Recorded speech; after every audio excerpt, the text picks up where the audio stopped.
problema mo ba ang mataas na konsumo ng kuryente? Aba, baka madumi ng aircon mo dyan. Ganyan na ang itsura. Yak, nakakadiri, di ba? O, di ba? Ganon. So, anong dapat natin gawin dyan? At wala kang budget at wala kang pambayad sa mga naglilinis ng aircon. So, ganito lang yan mga kapatid sa pananampalataya. Kumuha lang kayo ng toothbrush na hindi nyo na ginagamit. O, di ba? Ganon lang yon. And of course, tubig and sabon. Ayan. So, kung makikita nyo dyan sa video natin, talagang natatanggal yung mga dumi doon sa ating aircon para hindi siya magbara at hindi siya mahirapan na palamigin ang ating kwarto. So ganyan lang ang gagawin ninyo guys. So didikit na po dyan sa ating toothbrush yung mga dumi at matatanggal talaga natin yung isa-isa.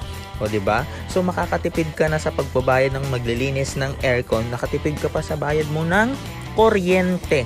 So napakadali lang gawin. Ayan, so linisan nyo lang lahat ng ating parte na meron ng mga bara. Ayan, kasi yung mga naninigas na mga dumi doon sa ating aircon, ganyan ang nangyayari. Kaya naman, naku, talaga naman, yan ang mga nakakapag-cause kung bakit mataas ang konsumo natin ng kuryente.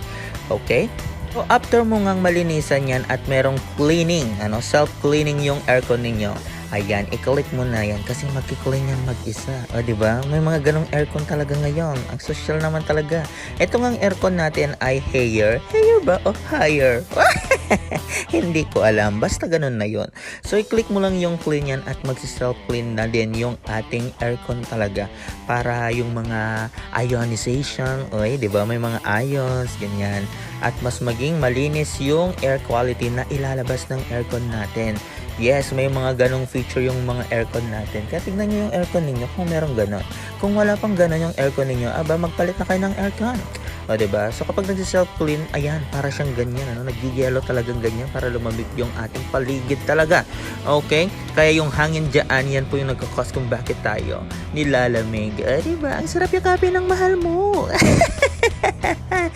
Ay, nako. So, ganun lang po yan. Antayin nyo lang pong matapos yung cleaning ng ating sariling aircon. O, diba? Sa pagkatapos niyan, ganyan ng itsura. Diba? Malamig na ang buga. Masarap ng maglabing-labing. Bye-bye!